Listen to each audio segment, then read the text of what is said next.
All right. Hello and welcome everyone to the What's Up Wednesday, the Walk and Talk webinar tour of the Indiana State Library. My name is Beth Yates. I'm the children's consultant from the Indiana State Library's Professional Development Office. I will be your host and your question moderator today, as my colleague Paula Newcom, who is our Northeast Regional Coordinator, operates the camera, and my other colleague, Suzanne Walker from the Indiana Young Reader Center, leads us on a tour of the Indiana State Library today. A couple of announcements. First of all, to register for other webinars or other trainings available from the Professional Development Office, please see the Indiana State Library's events calendar, which can be found on our website at www.in.gov/library, and then it's under Services for Libraries. If you're watching a recording of this webinar, instructions on how to obtain your LEU are in the video's description on YouTube. Or you can also find those instructions on the Indiana State Library's continuing education site under LEU policies. But in short, when you watch a recording, someone in administration at your library should create a certificate for you, as they're the ones who can verify that you watched. All right, I think we're ready to get started. We're so happy to have you join us today. This is an exciting new endeavor for us. We'll be giving you a live tour of the Indiana State Library. You'll get to see what the Indiana State Library divisions do. Those watching live today should be able to ask the staff members questions. You'll get to see the building in real time. And as I mentioned, I'll be your host and question moderator, and Paula Newcom is behind the camera with Suzanne Walker as your tour guide. Quick reminder that the library is open, and so you might see folks in the background or hear them talking. We're going to try our best to avoid it, but as with any open library, it's really hard to predict what we might come across. So we want to also apologize in advance about any light flares the camera may produce, things like that. We're very confident it's going to go great, though. No problem. Okay, so I have a quote I want to start with. It's from Stephen Schmidt's book, The Architectural Treasures of the Indiana State Library. And it says, when the State Library was founded in 1825, its mission was simply to support and serve the needs of the new Indiana state government. During the first century, the library moved repeatedly around the State House, steadily growing its collection and adding new services until a new home was required. With the construction of the Indiana State Library and Historical Building in 1934, for the first time, the library had a permanent home. Over the years, the library's collection continued to grow, and its mission kept evolving to enhance its outreach to the libraries and citizens of Indiana. The State Library of today reaches far beyond its own walls to support libraries of all types around the state and to offer enhanced services directly to the citizens of the state. And with that, I will hand everything over to Suzanne Walker, and we will start our tour. Hey everybody, I'm Suzanne Walker. I am the Indiana Young Reader Center librarian and the director of the Indiana Center for the Book.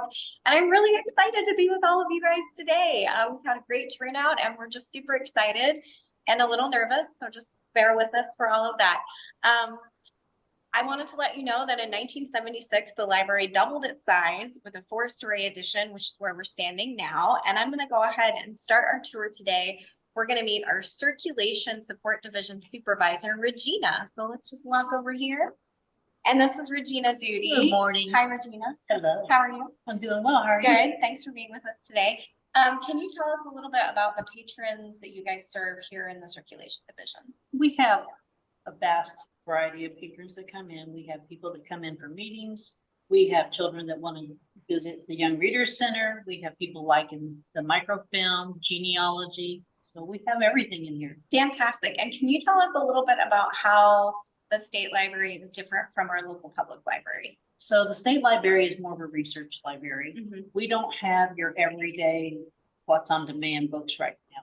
So we have your local history, your genealogy, your grants and stuff like that. Okay, great. Fantastic. Anything else you want to share? No. Okay, fantastic. Thanks so much for joining us. Thank you. All right, guys, we're going to go ahead and start walking. We're going to walk this away. We're going to come back. So as you walk through the library, the doors are behind me. Many of you probably know this elevator that takes you up to most of our meeting rooms. And right now we're walking over to the Historical Bureau, the Indiana Historical Bureau. And we're gonna meet Michelle Marino. So come on, we're gonna head in this door.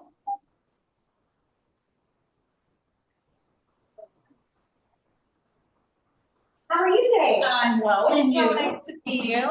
This is Michelle Marino. She is morning. what's your? Deputy Thank Director. you, Deputy. Indiana Historical. Fantastic. So can you tell us a little bit more about the Historical I Bureau? can. As I said, I am the Deputy Director of the Historical Bureau, and we are a public history organization that has been in operation since 1915.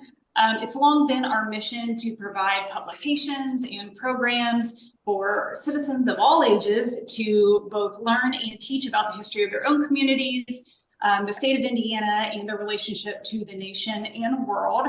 We are composed of 3 departments: the Public History Department, the Digital Initiatives Department, and the Rare Books and Manuscripts. And the way I see those sort of in conversation with each other is that Digital Initiatives works with community partners to help digitize their collections and make them publicly accessible.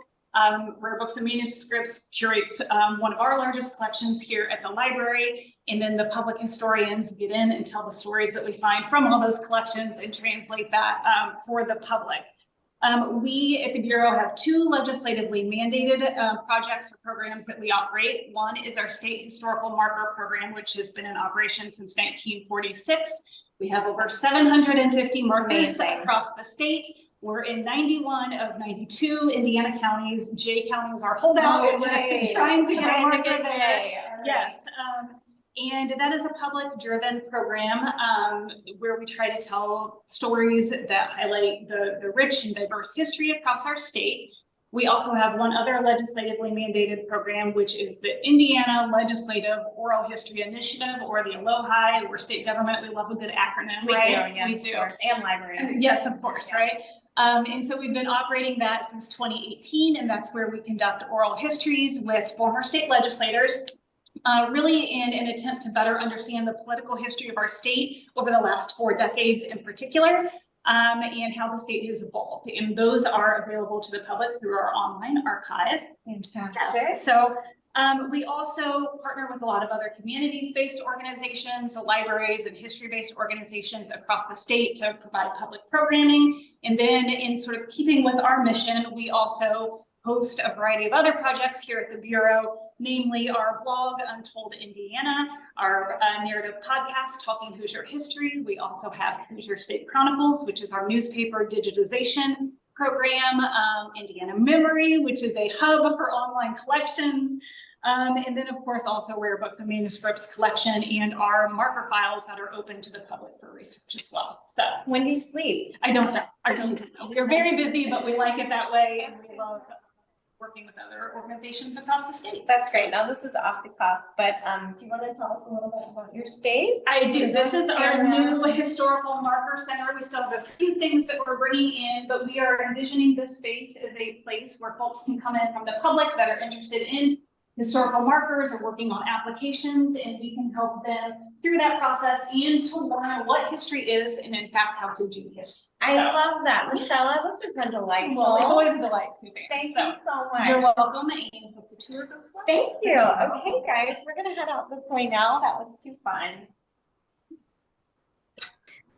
Great. So I get to share some fun facts today as Suzanne and Paula travel to various locations, and they are headed now to Genealogy, I believe, right? Yes. Yeah. So here's our first fact. The building was renovated in 1999, and the outer walls were converted to windows to allow more natural light inside. That's the area just to the left of where Suzanne just walked through. This more modern section full of windows can be seen at the Ohio Street entrance to the library. And ISL also has an entrance on Senate Avenue, which has a more traditional facade, including an Indiana limestone owl, which looks down from the top of the entrance at everyone who enters, although that door is typically not open to the public. And it's definitely not open to the public right now because we're under construction on that side of the building. So Yes. don't try to use that door right now. Okay, everybody. So we are now inside Genealogy, but before we get to Genealogy, we're actually going to talk about this booth behind me. So this is where the Indiana Voices program records Indiana-related books and magazines for patrons of the Indiana Talking Book and Braille Library. And actually, on February the 28th of this year, we did a webinar with Abby Chuman from Talking Books and Braille. So you can visit that webinar on our archive webinars page to learn more about that department specifically. So I think Beth is going to be good enough to put that in the chat. And I'm just going to invite Paula to kind of come a little bit closer so that you can see that inside of the booth. We do have somebody working in there right now. So much action happening. Okay, so now we're going to just go a little deeper into genealogy, and we're going to meet Jamie Dunn, who's the head of our genealogy division. And she's ready. Ah. Hi, Jamie. Hello. How are you? I'm good. How are you? Great to see you. So this is Jamie Dunn. She's the head of our genealogy division.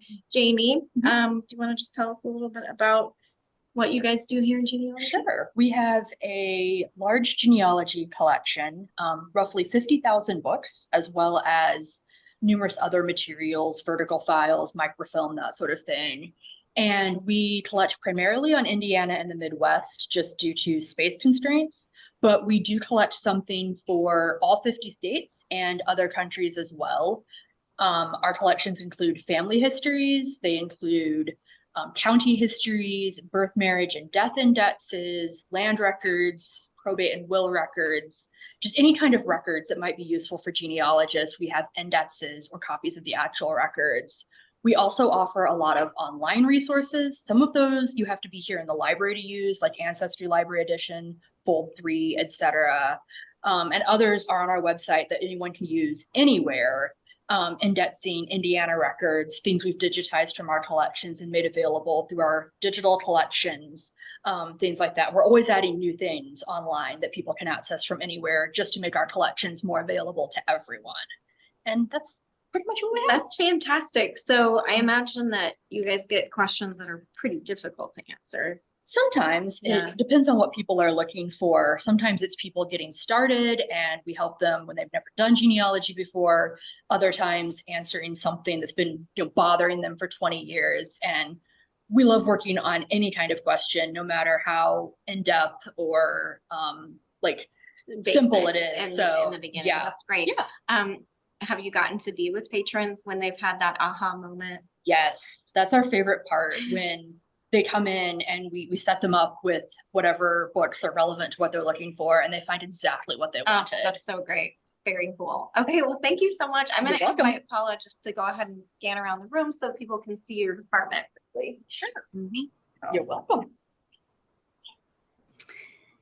Yeah, and this year the Genealogy Division is hosting the Genealogy and Local History Fair on Saturday, October 26th. If anybody is interested in that, it is free and open to the public, and will provide 3 LEUs. And the theme this year is At the Crossroads of America, Westward Migration and Family History. Okay, friends, we're going to quickly pop in the Nook. This is our gift shop that we have here at the State Library. So if you do come and visit us, they kind of turn the stuff over every once in a while. So definitely come and see if there's some trinket that you need. We focus on stuff featuring Indiana, of course, and a little bit libraries. We do have some books, things like that. So definitely come and just take a look at the Nook. Okay. We're just walking through the lobby now. You can see a little bit, if you want to pan over there, you can see some of those big windows we were talking about earlier. And then I'm going to show you a couple of fun things here in our lobby. So here on the floor is actually this metal plate on the ground, and it's not that exciting, but whenever I'm on tours with children, I always show them these plates, because that's when you're jumping from the 1970 edition into the 1930s part of our building. And the other thing that kids like to see on the tour, they love the ATM, and they also love this. Can you believe that? They love our payphone, which still works. You know, we're vintage here. Okay, so we're going to go ahead and head down this hallway. And I'm going to let Beth tell you a little bit about this. That payphone could fit into our historical collection at some point, probably. Absolutely. Yeah, so this portion of the library is called the exhibit hall.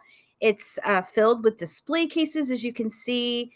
They feature ever-changing exhibits that are drawn from the collections of the state library. There's all kinds of neat items here and lots of different formats. And some of my favorite items, which I've seen on display here a few different times, so they must have them in periodic cycle of display, is a collection of South Shoreline travel posters from the 1920s. They are so beautiful.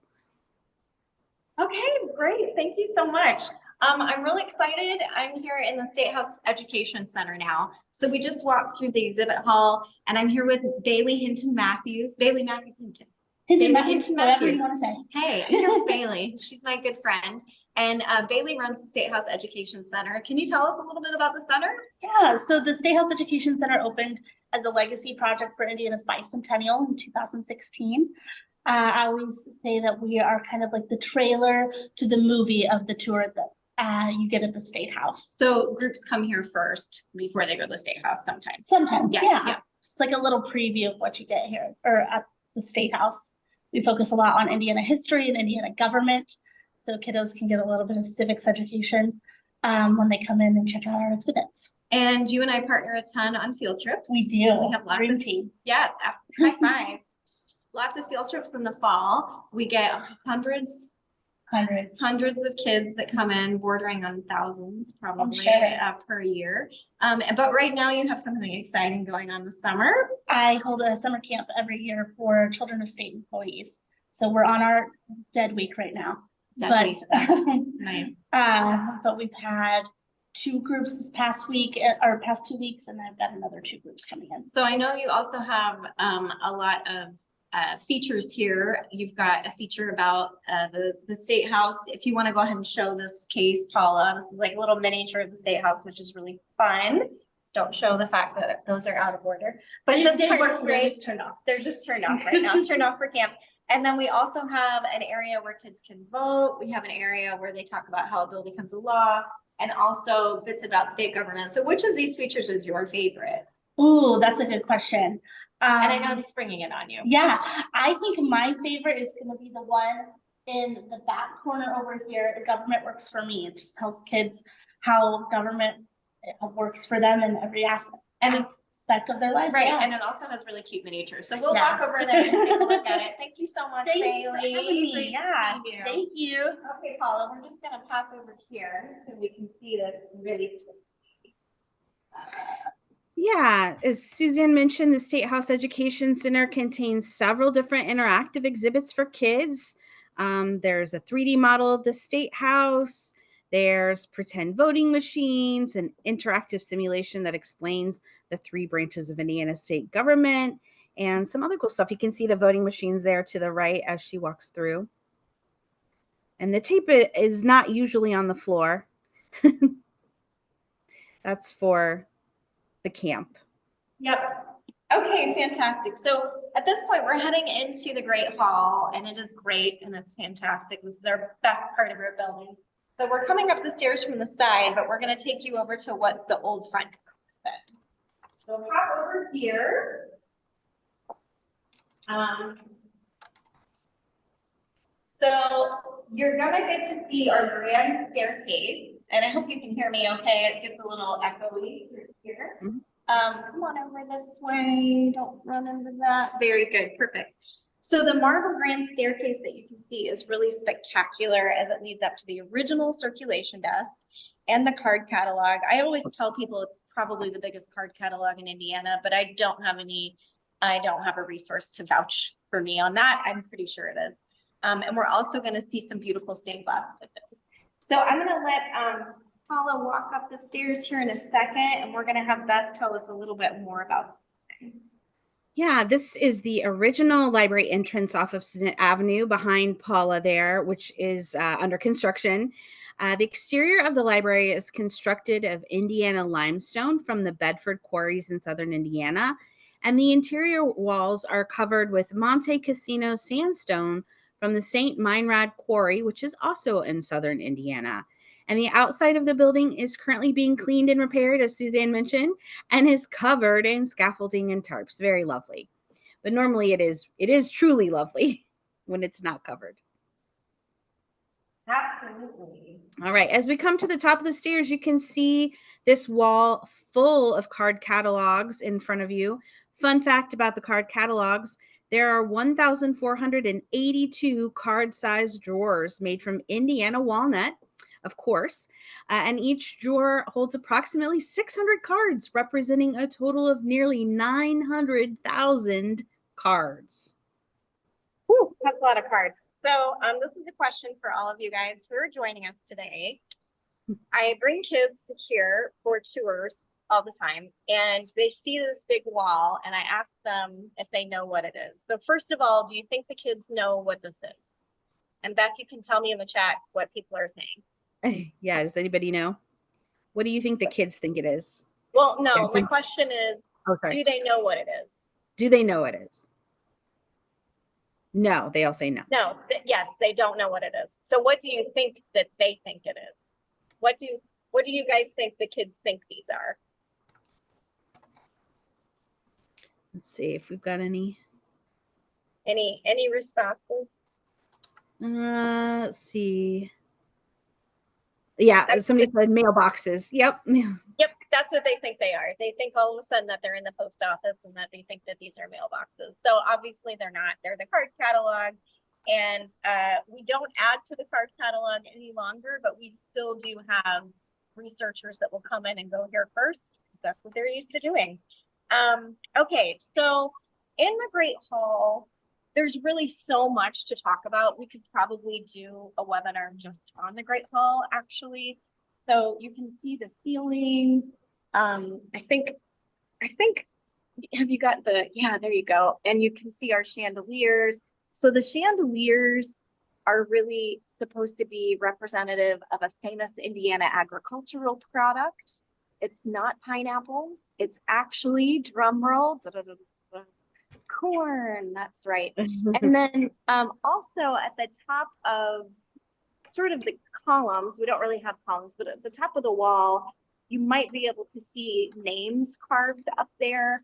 And those are like, it's a little bit like a game of categories because we have sets of 3 names that all represent a certain thinker or a certain topic. So we have artists, we have speakers, we have explorers, we have inventors, we have all kinds of people that in the 30s, they decided to carve, you know, on our walls.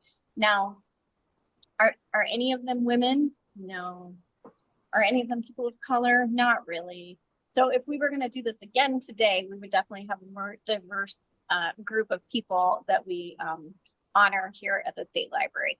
But it does show you a little bit about what they thought was important back in the 30s. And there are names that we definitely would think are important today, like Gutenberg. That's an important guy. And also, like they've got musicians too, Bach and Beethoven and people like that. Okay, so at this point, we're going to go ahead and pop into one of these side rooms off at the State Library. So Yeah. Oh, sorry. Do you want to?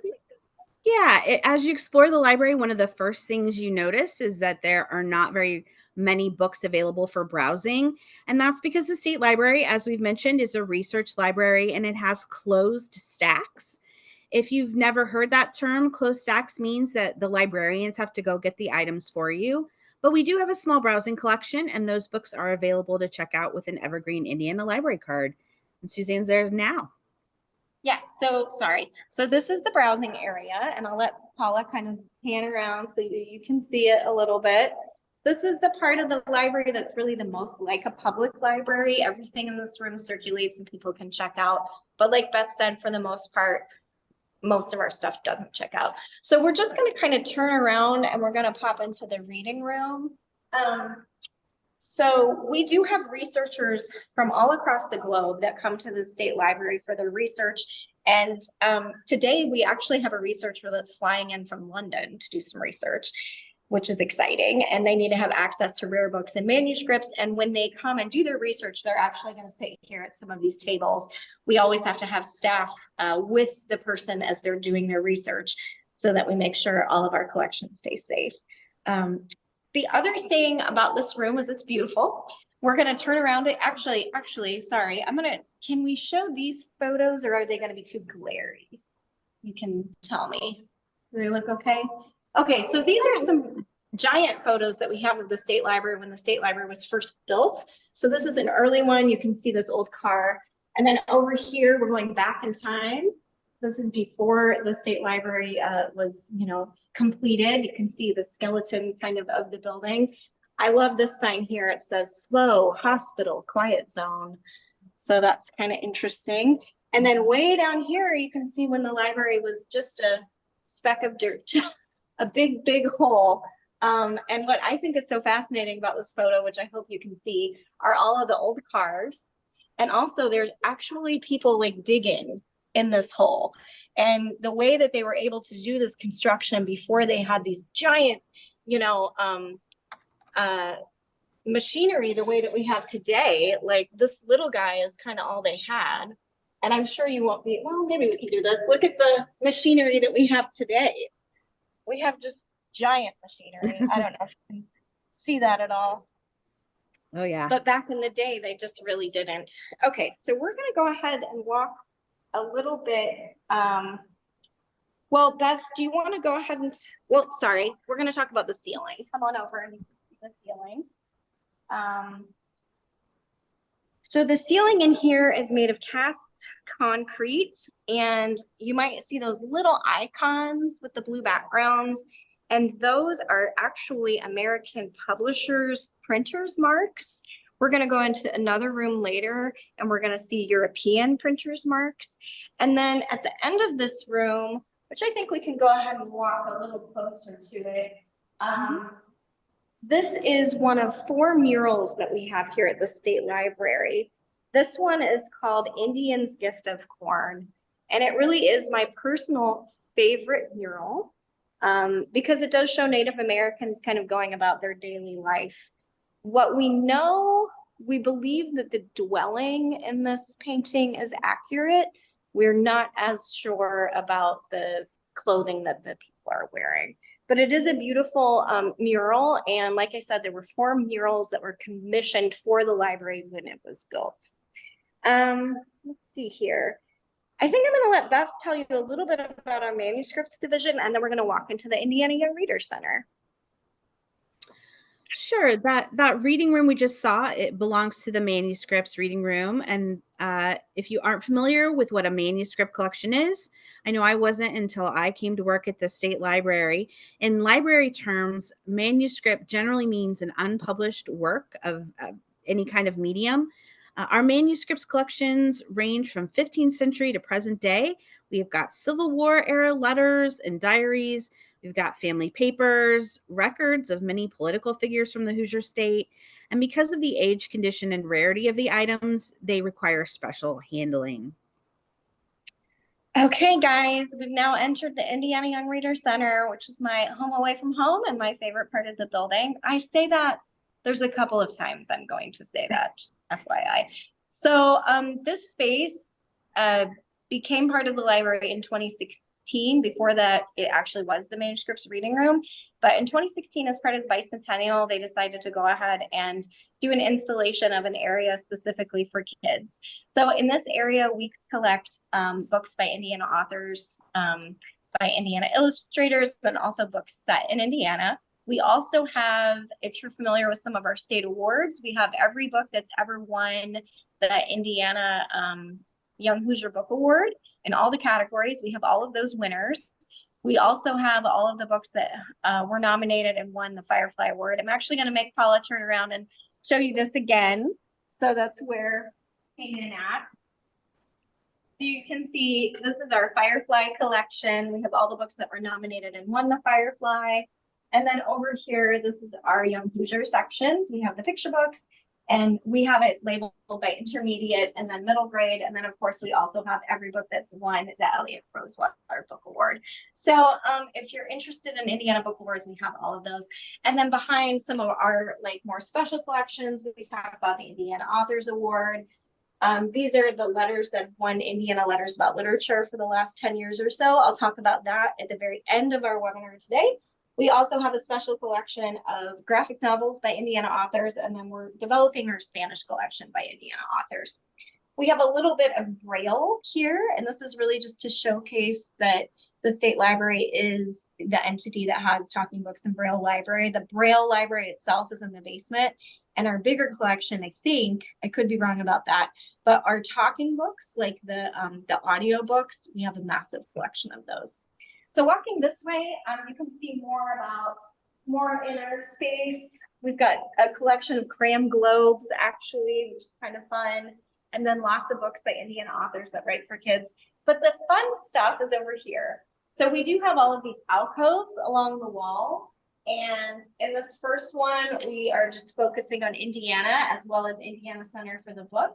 So we have this fun magnet board, which you can see for Indiana County. So you can come and find your county and put your puzzle piece on there, which is kind of great.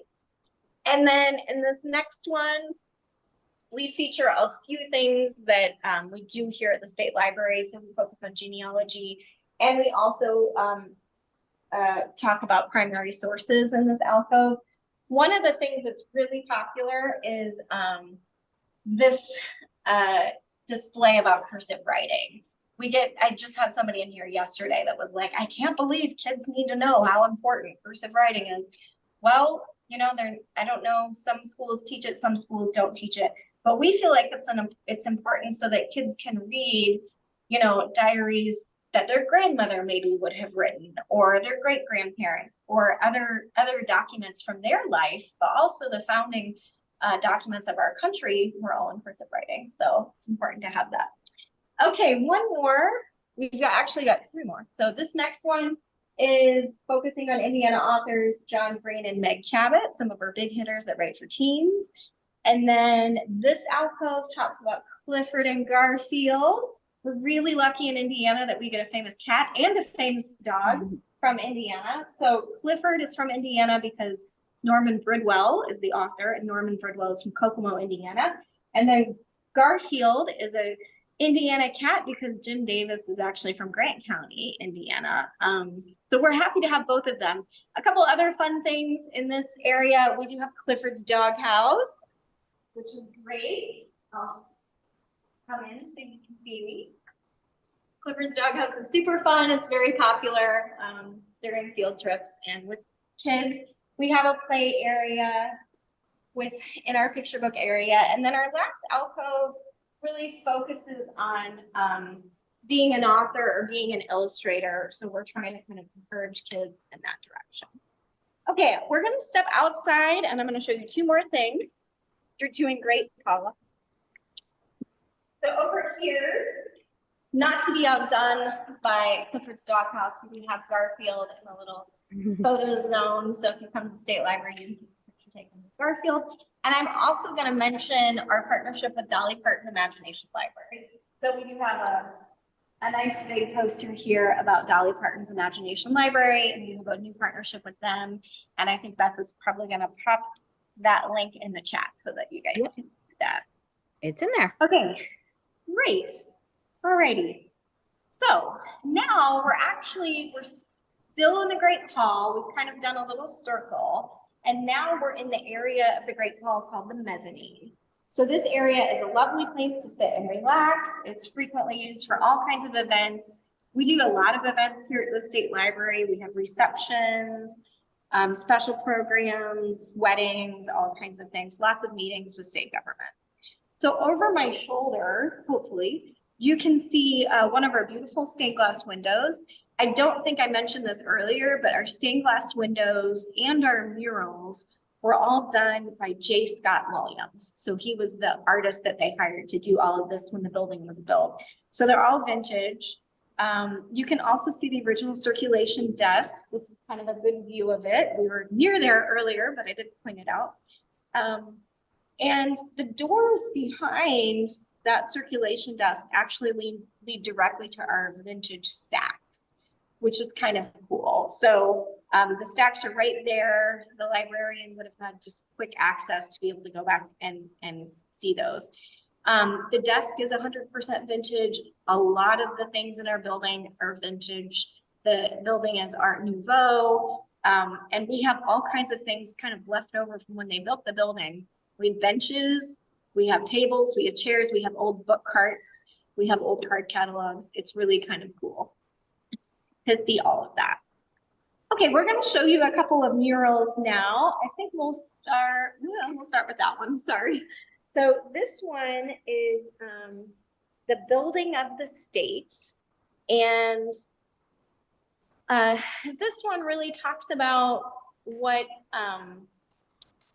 you need to make a great state. And they feature things like agriculture and industry, along with justice and education and literature. So it's really like the ideas of what made a great state back in the 30s. And you can probably tell, I don't know if you've ever seen Parks and Rec, but I always think of Parks and Rec, the opening of Parks and Rec, when I look at our murals. They're very nationalistic. They were done in the 30s. You can tell, you know, this wasn't one of those projects that was funded as part of the, you know, getting people out of the Great Depression. It wasn't one of those, is it WPA? It wasn't one of those projects, but we still have those same kind of styles in the building. Okay, the other one I'm going to show you is behind me. And this one is called The Winning of the State. And this one really has historical people in it. We've got Chief Little Turtle, Major General Anthony Wayne. We've got George Rogers Clark and Governor Henry Hamilton. So all of those people, and it's labeled, which is really nice for when you're giving tours. But the thing I want to tell you about this mural, and really the one behind me as well, when the artist was commissioned to do this, he knew the measurements of the mural, but they neglected to tell him that there was going to be a doorway at the bottom of it. So after he planned his murals, he had to plan them again once he realized that there was going to be that cutout at the bottom, which was a real bummer. Okay, a couple other things I'll show you. This stone right here is actually Indiana sandstone, and sandstone is used a lot on in outside buildings. There's not a lot of examples of it being used internally. We've actually had a geologist come to the State Library just to see the sandstone, and they think it's in great condition, and it was really cool to talk to them. Okay. Suzanne, Yes, really quick, I just wanted to mention that I popped a video with more information about those murals in the chat. So if anybody's super interested in them, you can check out that great video. Perfect. I'm going to turn more lights on. I think we have more lights. Yeah, there's a little bit more light. Okay, so now we're in the Indiana Authors Room. This is another one of my favorite rooms in the library. The original purpose of this room was to house the Indiana Historical Society, and now they have their own building across the street.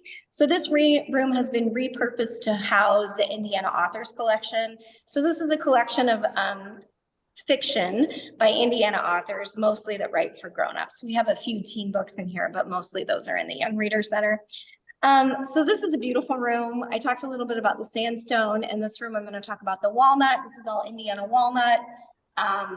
It's all over this room. And we actually also had a forester person come in, someone who does forestry. And they looked at this and they were like, oh, Indiana walnut, what great condition it's in. So we're pretty proud of the fact that we've been able to keep the building in its original condition for so long. This room is also used for meetings and conferences and weddings and concerts and all kinds of things. We actually have an Indiana author that's coming here on August 10th. You can put this in your calendar. We're going to have Gabrielle Balkin, who writes for kids. She's going to be here as part of celebrating the National Book Festival. And she'll be in this room, and we invite families and friends to come on by to meet Gabrielle Balkin at 1 o'clock. The information is not out yet. It'll be out soon. You're getting a sneak preview. And I'm going to go ahead and point out this owl up here, and I'm going to have Beth tell you a little bit more about owls. I know we talked about the stone owl earlier. Yes, those are some of my favorite owls in the library. I know, they're great, aren't they? They're kind of art deco-y. They're just so cool. So fun facts about owls. For millennia, they have been associated with wisdom and scholarship, making owls a natural icon for libraries. Other owls around the state library include more bronze owls like the ones you see there in both the Great Hall and the reference rooms, as well as some wooden owls above the doors of the reference room, and that limestone owl that I mentioned above the Senate Street entrance, which is my other favorite owl at the state library, and then even more along the external crown of the building.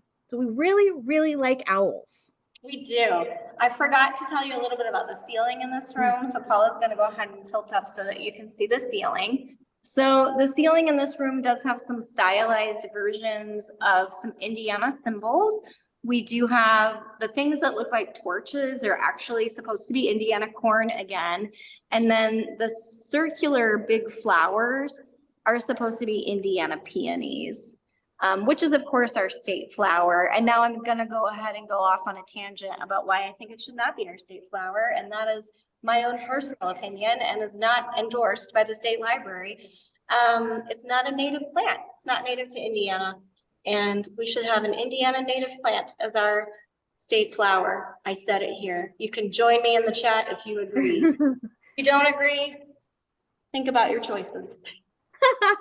They are really pretty though. I'll give them that. I know, Beth, and they smell really good and they're a nice plant. I don't have anything against the plant. I just don't think it should be our state flower. Totally understand. Okay, so we have walked into the history reference room. Where are we now? I think I've lost myself. Just a minute. I found myself. Okay, so this is another room that's used for meetings and conferences. If you've been to the state library for a meeting, you've probably been in this room. We're gonna go ahead and look at the ceiling in this room as well. So we do have gold leaf all over the state library. The round little medallions that you see, those are the publisher's marks from Europe. In the other room that we looked at, they were the American publisher's marks, and here they're the ones from Europe. It's a great room. We've got really cool looking chandeliers that are very, vintage as well and neat with that Art Nouveau look to them. And then Paula's gonna turn around so you can see the last mural. We saw the Native American one in the browsing room. And this is the one that we have here in the history reference room. This is the fourth mural by J. Scott Williams, and this one is called Song of Labor. So this one really is showcasing, like, once the settlers got here, they had to do a lot of work to make Indiana into a state. And of course, we're featuring white men. And there were lots more people here than white men that made Indiana a state. We had women, we had people of color. So again, this is another example of that nationalistic art that we have here in the building. I'm going to go ahead and let Beth tell you a little bit more about some events, and then we're going to walk over to our public desk on the second floor. We're going to go through like a dark area, so don't be scared. And Suzanne, you'll be glad to know at least one person in the chat is agreeing about the state flower. Yay! So if you've been to the state library before for our Differences U conference or for any other number of events, you probably recognize the history reference room that we're in right now and are swiftly leaving. The keynote for the Differences U is usually held in that room. And speaking of DIY, the 2024 conference will take place on Friday, September 20th. This is a conference designed for library support staff, but any library staff are welcome to attend, of course, and registration closes on August 9th. So I'm going to put the registration link in the chat for you for those who might be interested. I hope we see some of you there. Suzanne's now heading to the public desk on the second floor, and this is an area that contains our microfilm machines and other research computers, as well as a few other spots where you can sit and read. And it's darker over here so that folks can see the microfilm scenes, of course. Can you guys see us okay? Great. Yeah. Okay, well, Beth, thanks for all of that. I'm here now on the second floor information desk, and I'm here with Monique Howell. Hello. And Monique is head of the Indiana division. Can you tell us a little bit about the Indiana divisions? Sure. The Indiana division holds the newspaper collection, state government documents collection. We digitize heavily from our state and local government history collection for state and local history collection. We also have a neat map collection, statewide maps, county maps, city maps that we digitize heavily from too. So you can find all that online. So along with digitizing, we also do a lot of microfilming. We do. We microfilm the newspapers as a preservation step. Access wise, you can find a lot of our newspapers on either Hoosier State Chronicles or through Inspire. We're working with newspapers.com to get a lot of that accessible online. Now, you and I have talked about this before, but I'm going to ask you now. Sorry, I didn't tell you I was going to ask you this. When we think about the longevity of like digitizing something versus having it on film, do you have an opinion about which one lasts longer? Well, the microfilm Does last longer? Certainly has lasted longer. I don't think any website has existed yet for 100 years. So True. Time will tell how Right. that adds up, but we're always doing a balancing act between access and preservation. So the preservation side is the microfilming. We're still doing that, and that's the industry standard. But access, you all know you want to find it online. We do too. So that's the way we do that. Thanks, Monique. Is there anything else you want to add? What's your favorite part about working here? The people Working with working me. with you and the collection. I didn't pay her to say. All right, thanks, Monique. Okay, I'm gonna bring Michelle Sharp in. Michelle Sharp is actually new. This is what, your second week? Third week here at the State Library. Tell us a little bit about what you're gonna be working with here at the State Library. So I'm the collections and outreach manager, and I oversee the reference division, which includes the general collection, the State Data Center, and the Federal Depository Library. And I just want to mention that Michelle and I are both using notes today because it's too much to remember.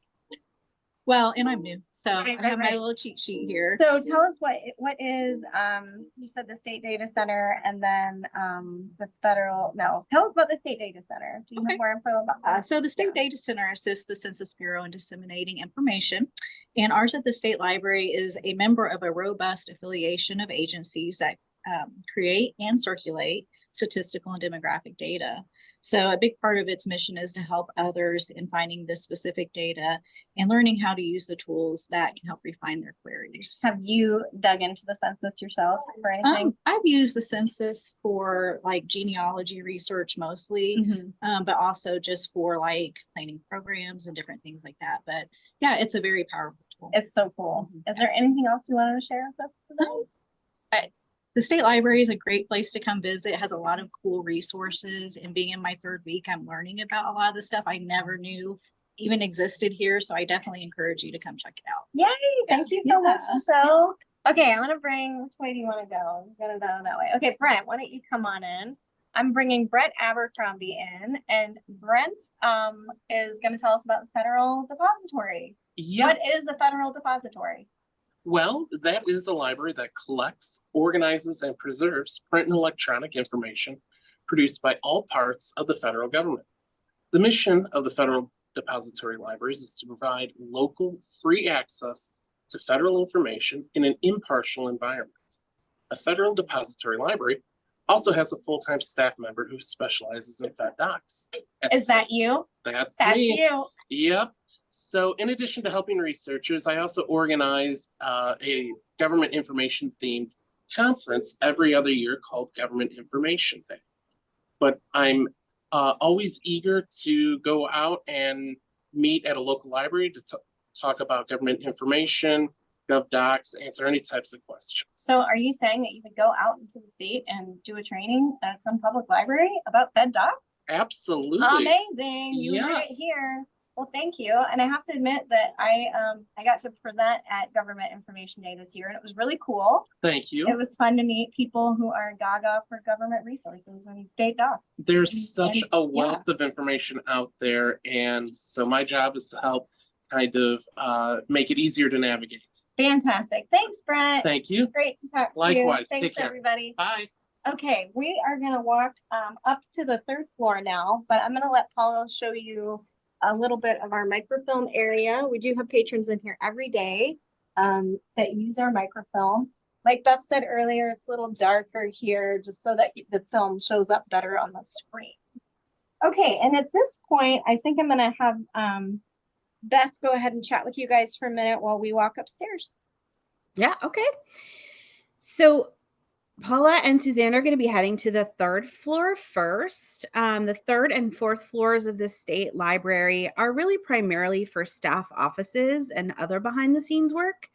And they generally aren't open to the public outside of a few meeting rooms. So you're truly going to get some behind the scenes footage today. Like I said, we're first going to head to the third floor to the cataloging division. And if you have any questions, please feel free to put them in the chat. I think I've answered most of the questions that I have seen. If I missed it, go ahead and put it in again. And we'll get those answered next time we have a pause. But here they go into the cataloging division. Okay, we're gonna head all the way in. We're infiltrating the catalog division here at the State Library. We also have some staff from Rare Books and Manuscripts that have their offices here. And we're gonna come over and talk to Jocelyn Lewis. Hey, Jocelyn, how are you? Am I fine? Good, good. Nice to see you. Nice to see you too. As usual. Okay, so can you tell us a little bit about cataloging here at the State Library? Cataloging here at the State Library is just like cataloging at any other library. We provide bibliographic access to all of the materials in our collection. The only difference is we catalog some really unusual things. A lot of the things I catalog are pre-21st century. Okay, so older things. So a lot of older things, a lot of ephemeral things like the little pamphlets. Take a long time, take as much time to do one of these as a book does. I imagine. So you have to do a lot of original cataloging? Yes, we do a lot of original cataloging here at the State Library. Yeah. We're the only people who have a lot of these materials. In Indiana. In Yeah. Indiana. Yeah, In yeah, the yeah. world. Oh, in In the world. So you're saying that we're the only people that have these specific materials? Yes. Yes. Okay, I got you. Yeah. Yes. Interesting. Are there certain things that you like cataloging more than others? I like cataloging bright, shiny new things that have ISBNs and have a clear title page and author. All Those those are my things? favorites. Yeah. I don't get to do those a whole lot. That's an easy but day. those are my right? favorites. So, which department in the State Library brings you the most new stuff? At you, Is it for me? sure. It is Okay, you. great. It is you. You and Talking Books are you're Okay, really close. But Okay. yeah, Well, Talking Books might be, actually, they probably do. you get 2 copies of everything. Well, though, that's so. true. All right, fantastic. Thanks so much for taking some time to talk with us today. Okay. All right. We do have a question about this, actually, Suzanne. Let's hear it. Someone wanted to know, are the manuscripts cataloged as well? You're When- going to be talking to them next. Okay, and we'll save Yeah. that question for Yeah. Victoria. All We'll right. Victoria, Yeah. we go upstairs. Perfect. Perfect. Thank you. Uh-huh. Okay, guys, I'm a little lost, so let me see where I'm going now. Beth is going to talk to you while we go up to the Yeah. front door. Yeah, more stairs. So as Susanna and Paula make their way up to the 4th floor, I will tell you a little bit about that floor. The 4th floor houses our statewide services offices, the library development office, and the professional development office. We'll talk a little bit more about what those departments do later.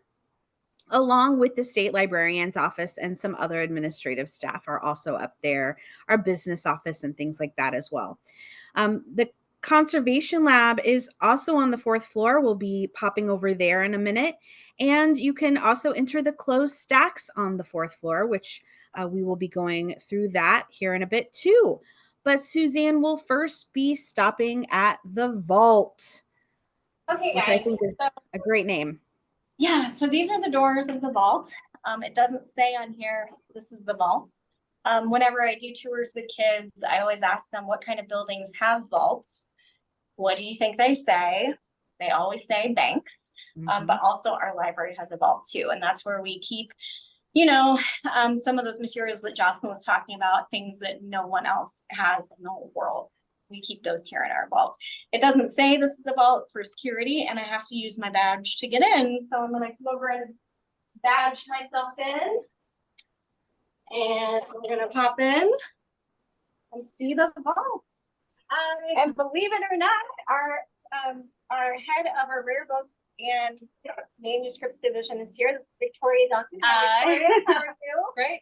Good. Nice to see you. What about today? Yes, like you said, this area is called the Vault, and it houses our over 5,000 manuscript collections. The items in this division date back to the 15th century and primarily consist of letters, diaries, photographs, artifacts, and ephemera related to Indiana history, notable Hoosiers, and businesses and organizations from around the state. we don't require an appointment. We do sometimes recommend it as the best use of your time because it can take a little bit of extra time to page certain things, like oversized items. When collections come here, they're primarily donated and they are organized and described with something called a finding aid. And we do have our own catalog called Archive Space. And that helps patrons locate items in the many, many pages that are contained in these boxes.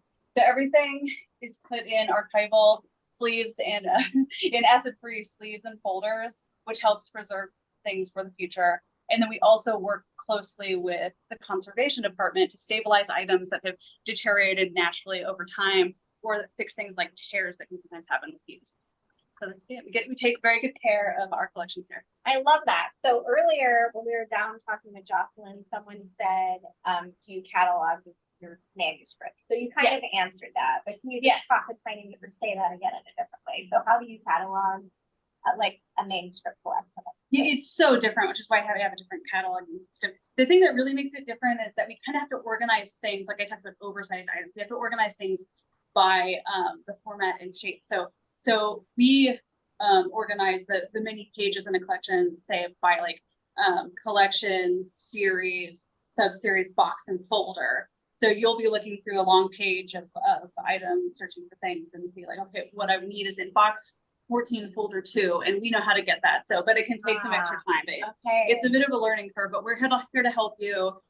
We do always recommend just to message us with any questions that you have. Fantastic. So my other question is, how much stuff do you guys have that's not been cataloged yet? Do we have a ton or not so much? So we do have a ton that's not been fully Processed. fully fully with like a full finding aid. But we actually have at least a basic record for everything. We want to, because we're a state entity, we want everything to at least be available to the extent that people know it's there. And so once you know that something is for you, we can always talk to you about it. But anything else you want to share with us? No, I mean, so great. I have the division. Yay, you think you have the best division? That's great. I love it. We've been hearing, there's been a lot of like, well, this is a good team. That's a great. So yeah, I love working on it too. Yay, I love it. Thank you. Okay, if you want to just kind of look down that great hallway so you can see all the cool stuff. Yeah, we have the cage back in the back. That's for the sort of like items that are. Should we walk back there? Oh, sure. I don't know how our connection will be, but we can try. So some of our like oldest items, we have it's like the 15th century book of hours. It's kept here. Oh, we're losing some of our oldest papers. Okay, we're losing. Oh, okay, we're gonna back up. Okay, come on out. We're gonna run away. Are we still there, Beth? Yeah, you're fine. Okay. Okay, all right. Sorry. We decided to abort because we were afraid of losing our internet connection. Okay, I can't remember. Are we walking through? Okay, great. Yeah, you're going through too. Okay, great. Heading on your way to conservation. That was great. Okay, so we're gonna walk this way. It's loud back here because the fans and stuff going on. So I have a little thing I can collection. Please do. Okay. So as they walk through the movable stacks in the vault, they are making their way to the conservation lab to speak with our conservator, Seth Irwin. From the State Library's website, in December 2014, the ISL Preservation Department opened the Martha E. Wright Conservation Lab in honor of one of our former librarians. Her name was Ms. Martha E. Wright.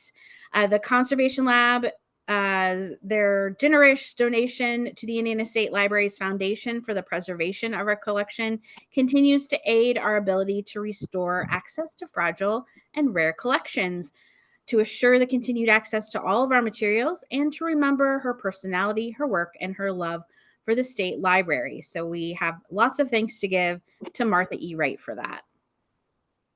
Yay, okay. So we're standing outside the conservation lab.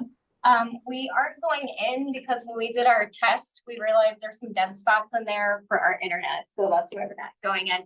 But I have Seth Irwin with me today. Hi, Seth. How are you? Hello. It's great to see you. We have about 50 people joining us today on the webinar. So it's exciting. we're looking in your conservation lab. There's all kinds of stuff going on. Do you want to pick a couple things? To tell us, like, so what they are? So actually, let's walk down a little bit over here, because this is a good example. So this is our current graduate conservation intern, Catherine, who's waving. She's working on a bird's eye view of Madison, Indiana from 1854, I believe. And this is actually, we have many of these in the collection, and this one is for Madison, but she's also going to be working on one for Indianapolis from 1854. It's these beautiful color bird's eye views. And right now what she's doing is she's crumb cleaning it with eraser crumbs to remove dirt and grime that's settled on it. And it's quite dirty for many years in our vault. And so right now she's surface cleaning it. And then if you walk over here to this window, she's in the process of working on an extremely rare map, or two rare maps. The larger one on the right is a 1852 map of Indianapolis. As far as we know, this is the last one left in existence. And it's a wall map. It's what we call a varnished wall map. These were generally hung up on walls in city and clerk's offices, and they usually had wooden rods at the top and bottom. This one, at some point in the early 20th century, was cut up into pieces and put into a book. Yes, I we think have you're dead back. spots here, so that's the problem. Oh. Let's just stand right. Oh, okay. Are we okay now? Yeah, Okay, we're so okay. come on over and tell me. Okay, Yeah. so if you look to the left, that smaller map on the left-hand side, that's a similar style to the bigger one, and that's a map of Terre Haute that at some point was stained. We think something dripped on it, and it was also very stained and varnished, and all the varnish was removed. It was washed and then lined onto new linen. And so that's what these two are. And eventually the plan is the Indianapolis map will be displayed out on exhibit with the corresponding bird's eye view that Catherine's going to be working on, which they were only made 2 years apart. So we think that they would be a very good sister sort of twin exhibit of an 1852 map with an 1854 bird's eye view right next to each other. Very cool. Yeah, so that's the lab. That's currently what we're working on, and Yeah. So Beth, I wanted to ask if there was any questions in the chat specifically for the conservator. I don't see any so far. Okay, cool. Seth, I wanted to ask you, do you have a favorite thing that you've worked on here at the state library? wow, lots of. I know you've done so many things. We've had some real gems that have come through here. We've had scrapbooks signed by presidents. We had a letter years ago that was signed by Mr. Ferris from the Ferris Wheel Company. We had we've had a real wide range of things that have come through here. The library has a 2-volume 14th century illuminated Bible that was here 2 years ago. It's a fully illuminated Bible. We when we didn't know we had that. Right? We knew we had it, but it was not really advertised. I see. Yeah, Okay. we have a newspaper that was I'm not sure when and where we got it, but it's a 1880 something newspaper that came from Paris that shows the construction of the Statue of Liberty before it was given to the US. I'm not sure why we have that, but we do. I love the maps. I think we have a magnificent map collection. I think we've been working very hard to stabilize a lot of our county wall maps, which many of them we have the only copy left in existence. These maps are really nifty because they're basically like the phone books of the day. They show businesses and people and population densities and things like that. And they were basically a way of advertising what you were. So the map companies would go around to different counties and they would go to people and businesses and try to get them to, solicit them to be in the map. So it And- was like selling subscriptions. Yeah, it was like they were selling subscriptions and this was used to fund the creation of the map. And so they were like pictures in time of like an area. And so when you look at some of these maps, they're actually business advertisements are in the maps. And for many of them that we have, there are only 2 or 3 copies that were ever made, and they hung up in city halls and official businesses, and you wanted to be in the map because that was especially if you were a business, and these maps were made only 10, 15 years, they weren't made that often, so you wanted to be in it because that was your way of advertising your business. And so they're kind of neat in that respect, but we get everything. We have a wonderful genealogical collection. They send up letters and documents and marriage licenses and family trees and all sorts of stuff. It's a real mixed bag here. Things can change in this lab by the day. We have, one day it could be a family Bible. The next day it could be a map, it could be a letter. I mean, we've had a real wide range of things that. Well, thank you so much. You're welcome. Maybe we'll do this again and we'll just focus on. Yeah, well, everybody, thank We you. do have one quick, hey Suzanne, we have one quick question. Can we ask? Well, first of all, we have a comment. This is my favorite thing, being able to preserve and show history. Thank you guys so much for your work. So way to go, Seth. And then we have a question about how long does it take to conserve a piece? Well, I can tell you this particular map took cumulatively about a week, I think. And there's a lot of steps and a lot of pieces. And typically these maps take a few days. This one we put a little more work into because of how unique it is and special it is. Typically a few days for something like this. Sometimes things can go, are done in a few hours. Sometimes they take a few days. Usually only a few, hours to days is usually the time range. These are quite large, so they take a little longer to do. All right, Any awesome. other questions? I don't think so. That's it. Okay, thanks, Thank you, everybody. Talk to you later. Okay, guys, we're gonna head down a hallway and I'm gonna let Beth tell you a little bit more about things. Yeah. So we're going to head now to the closed stacks, which I mentioned before. Closed meaning that library staff have to grab the items for the patrons. The Indiana State Library and Historical Building, as originally envisioned by the architects Pierre and Wright, was designed to hold 500,000 volumes in a cleverly concealed central core of closed book stacks with the public part of the building wrapped around it. It's pretty cool. One of the features in this area is a pair of the original 1934 Otis elevators, which are still in daily use. So maybe Suzanne will be able to see that. And in my opinion, the most interesting fact about the stacks is that there are actually 7 floors of stacks, even though the building is only 4 floors. So within it's 7. Here we are. Can you guys, we're gonna do some lights. I'm assuming you can see a little bit now. Yep. Okay. All right. So we are in the closed stacks now. One question that we often get is the library haunted? So we were built on an area where there was a small hotel and a couple of boarding houses were in this area before the library was here. And I will say that some staff have sensed a presence, particularly when they're in the stacks, generally in the basement on the lowest level. And we've even had lights turn themselves on and off. Obviously, our building is old. Maybe that's wiring. I don't know. I can neither confirm nor deny rumors of ghosts here in the library. But this is another one of my favorite parts of the library. I wish you could smell what it smells like in here. We walked in and it's immediately cooler than the rest of the building. It's very cool, but we're going to walk down and I'm going to try to call the elevator so that you can see our vintage elevator. It's very fun. And the other thing I'll mention, I'm going to try to walk backwards. The other thing that I'll mention is that we are going to have an event in 2026. Is that right? 2025. We're going to have an event in 2025. In October, we're going to show the movie Ghostbusters, and it's going to be to celebrate the fact that the library as an agency will be turning 200 in 2025, which is just amazing, Okay, here's the elevator. It came up. You have to actually physically push the door hard so that it latches at the bottom. And then we have our cool old gates, which is fun. And I'm going to let Paula come in so that you guys can see the vintage panel. Is anyone scared?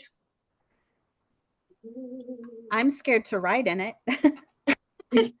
We do have staff that refuse to use these. I'm going to go ahead and turn the light out because no one was using this elevator. So We have been trained to like, you know, you have to keep the light off when you're not using it.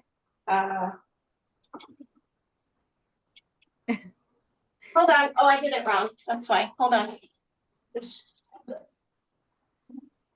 Can you imagine I'm so grateful for our modern day elevators now. Right? You know, all these pieces. That's our vintage elevator. I hope it showed up all right. Yeah. Okay, we actually have two of them. So we're just walking through the stacks now. It is very dark because we try to keep the lights off. Megan, can you go back and turn that one off and then join us? Thank you. So sorry if it's so dark.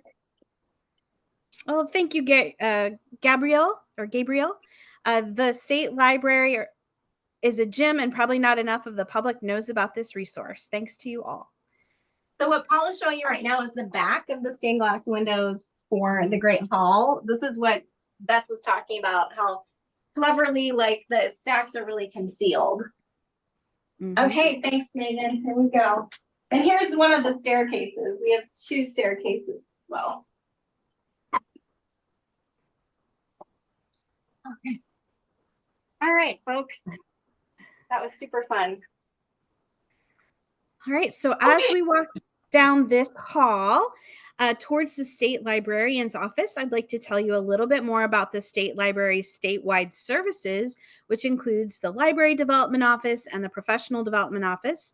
We call them LDO and PDO around the state library.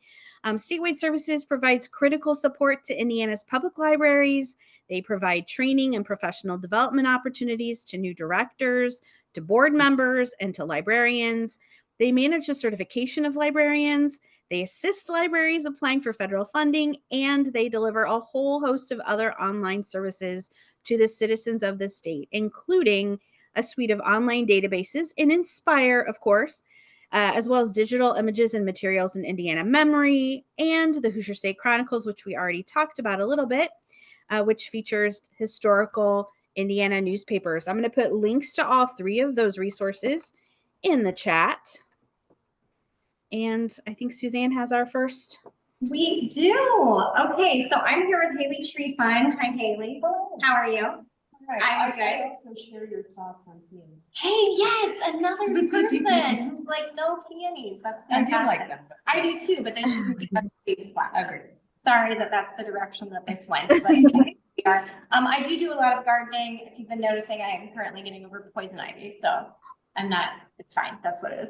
Anyway, so I've got Haley with me. You are representing the Library Development Office, although Jen Clifton is really the head of LDO, but you're here today. Do you want to tell us a little bit about what the Library Development Office does? Although I would hazard a guess that a lot of people on this webinar interact with you guys. Probably. Yeah. We do a lot of things. I made a list. That's okay. We've been using our so notes all day because everyone at the state library has a lot of hats that we wear. Yeah, so all of the standards review goes through the Library Development Office. So we also do the annual report, all of the resource sharing, so search, share, and Express, the Read to Me program, the LSTA grants, broadband connectivity grant, and E-rate. The state E-rate consortium is out of LDO. We do trustee training. I host the annual report and bookkeeping and budget workshops and the new director workshop. Which is thrilling, right? Yes. It is probably a fun day to meet the new director. That is, yes. And then just general consulting for library directors and trustees, and then the certification director is also located in LDO, even though they are not a part of LDO. So. Okay, but they're physically. Yes, they are physically in our office. Is there a part of your job here at the state library that you like a lot? Like, what's your? I know that's. Well, yeah. I guess seeing behind the scenes at different libraries, you know, because before I came here, I was a librarian, but I didn't see what it was like on the admin level to actually run the library and work on. Now I know how the sausage is made. That's amazing. I love that. Okay, thank you so much. Thank you. Okay, next we're gonna have Stephanie. You want to come over? Great. So this is Stephanie Asbury. And Stephanie, can you tell us your title and a little bit about what you do here at the state library? Yeah, I'm Stephanie Asbury. I'm Deputy Director of both statewide and public services. So you wear a couple of hats too, but you don't have any notes with you. I have no notes. That's so no. impressive. All right. Let's see, well, you've already heard from, quite a few of, our staff and public and statewide services. So just to generally sum it up, public services, we provide, programming, services, resources, let's see, research assistance to Hoosiers and patrons from everywhere. In fact, we have someone coming from the UK. Yeah, research. We may have that. It's exciting. yeah. So, all people from everywhere, really. And then, in statewide services, we provide programming, services, to libraries across the state, that aren't generally available at, other public libraries. And then, our professional development office Yes. also provides. Let's talk about PDO Okay. for a minute because we haven't had a chance to talk about the professional development office because they're the ones running this webinar. Yeah, today. right here. So the professional development office has a team of folks that cover the state. Mhm. So they go out and talk to To directors Mhm. and Yep. provide training and all that kind of stuff. Services, advice,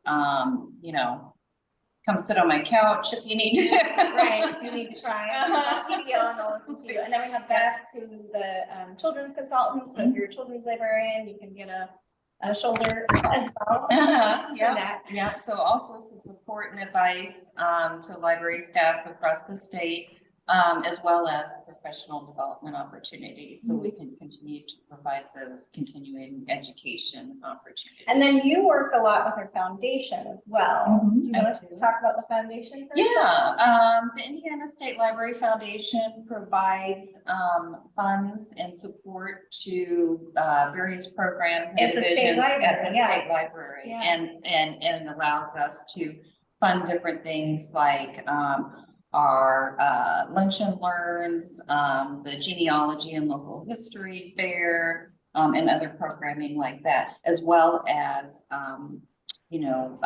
some of our acquisitions are funded through the, State Library Foundation. And we're so thankful to have it. Yeah. That's great. Thank you so much. Do you know who's gonna talk to you next? Patrice, let me go. Okay, all right. So while we're lining, here we go. We've got Patrice Andrews Jordan. I don't know. It came out of my brain now. This is Patrice Andrews Jordan, and she is our Chief Financial Officer. Yes, here at the State Library, I provide services to help procure contracts throughout the state of Indiana. Some of those services you might be familiar with, like EBSCO contract, Expire database. Some other things we do, we process broadband connectivity payments, plaque payments throughout the state, courier services. Important. Yeah. Very important. Yes, for sure.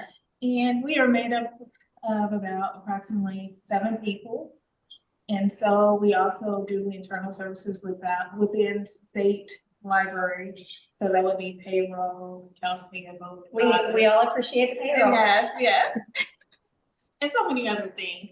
I like to look at my section as being the oil that keeps the engine running smoothly. That's for sure. Or Thank behind the you. scenes worker. I'm sorry, I messed up your name because I'm nervous. No, you're fine. Okay. You're fine. Great, thank you so much, Patrice. Okay, and lastly, we do have Jake Spear with us today. Jake Spear is our state librarian. Thanks for joining us. Good to see you. What do you want to tell us today about the state library? Well, the state library is here to help you and serve our great library community. Indiana is really blessed. We have 236 public library districts, over 60 academic libraries, institutional libraries, and we're here to help you achieve all your goals. And we have so many resources that you learned about today, and we're really just here to assist you and improve your library services in any way. Thanks, Jake. Yeah, thank you. I didn't do the joke. Should I do the joke? Sure. Okay, so the joke I do all the time.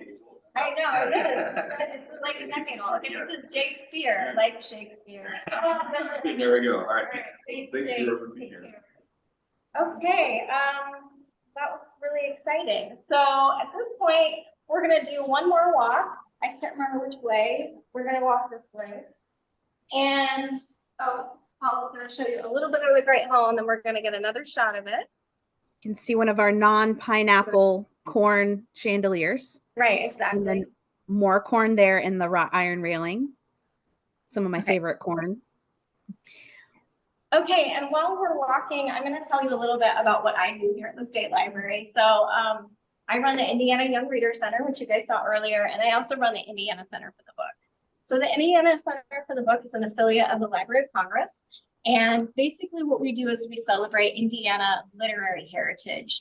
I do a lot of partnering with Indiana Humanities. We focus a lot on Indiana authors. I also run some programs for kids. I run the Indiana Letters About Literature program, which is a program where children in grades 4 through 12 write a letter to an author, living or deceased, about how their work has made a difference, how they see themselves or how they see the world. And it's a really powerful program. We get letters from kids all over Indiana that really talk about the power of literature and the power of books and why you should not ban books because they can save kids' lives. So it's a really, really wonderful program. We're having lunch delivered behind you for a meeting. So you heard the cart, that's what it was. It's a busy day here today.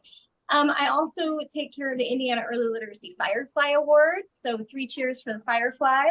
I also run the Statehood Day Essay Contest, which is for Indiana 4th graders. And I'll just tell you really quickly, that contest is really fun. 4th graders from all over Indiana write in and talk about how much they love Indiana for various reasons. I did have a kid tell me that they love Indiana because that's where Elton John is from. Elton John was not from Indiana, and that was not a winning essay, but still, it was fun. Wrong continent. Yeah, exactly. I also run our circulating kit program. So if you aren't, gosh, I hope you're aware, please be aware. We do have book club kits for ages 0 to 18. We also have story time kits. We have Lego kits and Duplo kits as well. We circulate all of that to all the public libraries in Indiana. And they're also available for schools. And then I should have dug out this link for Beth to find. It's our blog post, the new blog post that I put out recently about our escape rooms. So I've been working for about 1.5 years to get escape rooms in a box drafted for all of you guys. And they are they would come to you in a box, and they are all completed, ready to go. They're based on Indiana history and feature primary sources from Indiana. I've been talking about it a lot at conferences, so hopefully you've heard by now. We think they're going to launch in 2025, but we're going to do a soft launch in 2024. So if you'd like to be, like, I know it's 2024 now, in the fall. So if you want to be involved in that, you can dig out that blog post, and there's a form at the bottom of that blog post that you can click on and fill out so that I know if you're interested in learning more about our escape rooms. So that's coming up. With that, are we done? Just about. We have a couple of questions if we want to address those really fast. And before we do the questions, I just want to point out that I have put the link for the LEU form in the chat. If you need an LEU certificate for today's training or today's tour, really, you would go to that link and fill that out for us. And that way we can make sure that we get one for you. And I'll put it in there one more time because I know as things get added to the chat, it gets pushed up. Okay. First question that we had, someone wanted to know, just a ballpark, how often are library staff in the closed stacks area to retrieve books? Oh, all the time. We're constantly there. Let's see here, as a ballpark. I mean, so we go back there to retrieve things for different reasons. If we're paging things for a patron, that maybe happens a couple of times a day. It doesn't happen like constantly. But we also a lot of us develop displays at the State Library, and we pull things from the stacks for that. We do a lot of questions online. So we might have somebody write in and ask us a question, and then we need to go grab something from the stacks to get the answer. We're in there a lot. And also the stacks itself, we only got to see 1 level, but there's 7 levels of stacks in our building that has 4 stories on one side and 3 stories on the other side. So it really is, it can be very confusing when you are first learning the building. But there's other things that are stored back there as well. So there's lots of reasons why we would go back there, but to get materials for patrons, probably a couple of times a day for an in-person patron, and maybe even more than that. And it really depends, because you might have a patron that will ask for like everything we have on a certain topic. And then that takes a little bit longer to go and page, or somebody wants one thing. But we do have staff that their job is to page materials as well. So I hope that answers the question. Yeah, I think this is great. Our next question, somebody was really fascinated by those mobile shelves in the vault, and they wondered, do they pull out or do they move side to side? Okay, so that's the movable shelves? I think so, yeah. Okay, yeah, I'm sorry that we didn't get a chance to actually show those. We should have done a crank, but they move sideways. And with one crank, you can actually move 2 or 3 sections at a time. I know that you can break them if you move too many at one time. So when I'm back there, I generally just move one at a time personally. But they're called compressed shelving. And it's a great way to kind of get rid of the aisles between, you know, racks of books. So when you think about your public library, there are a couple public libraries in Indiana that have compressed shelving. I think down in Harrison County, they have a bunch. I think maybe at Carmel Clay, they might have some. Does Monroe County have compressed shelving? No? Okay. So there are some public libraries, but a lot of academics have it. That way they can get more stuff in a smaller space and you don't have to have an aisle between each one. Gotcha.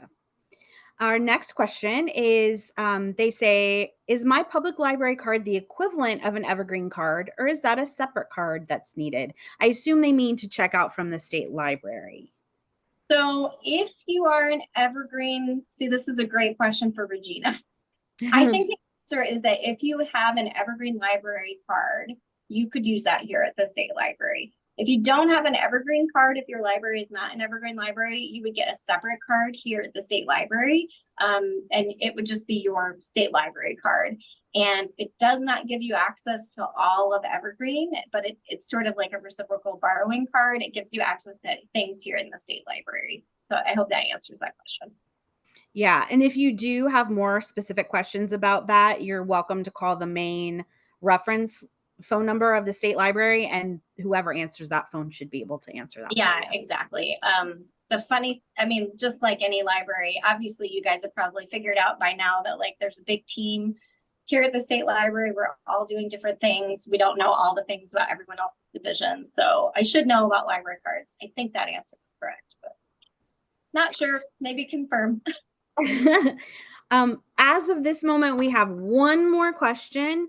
I'm going to put the LEU link in one more time. And the question I see says that this person has 2 friends who have recently self-published children's books.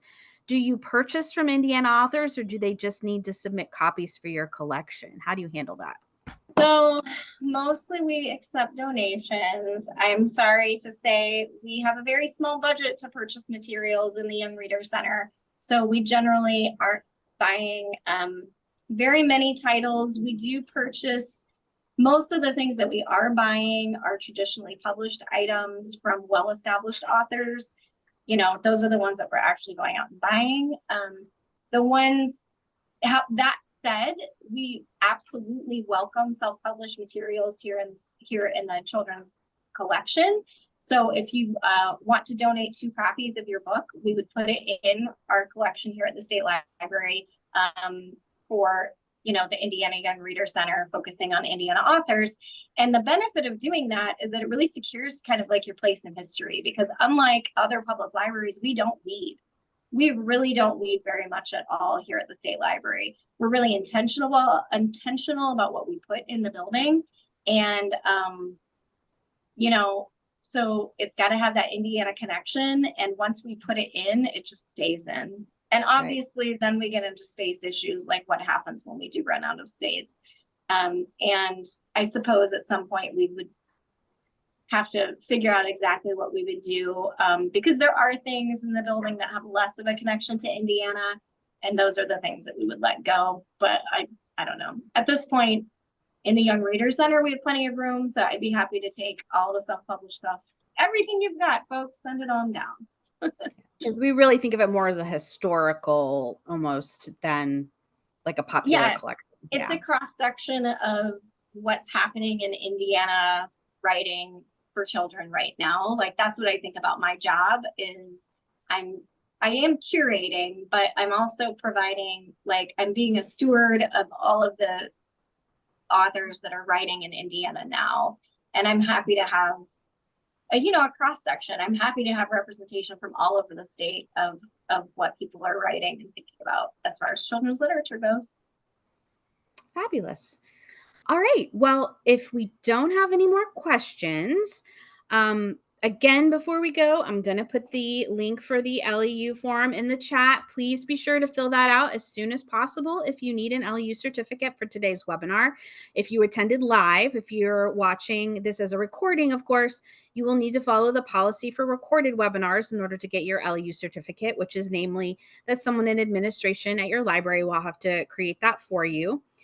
We want to thank you all for joining us today. We really hope you enjoyed it, that you know lots of fun facts about the State Library now. Please be sure to stop in next time you're in downtown Indy. I really want to thank Suzanne and Paula, who had the very hard part of this job today, juggling the camera and remembering all that information. And thank you all for attending.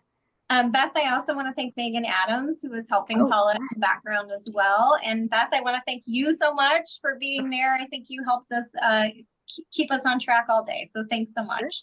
Happy And to do Lisa's in the background. Thank and you, Lisa. Lisa works in IT at the State Library, which we didn't really address, but we have an IT department too for us, and they help with things like Inspire.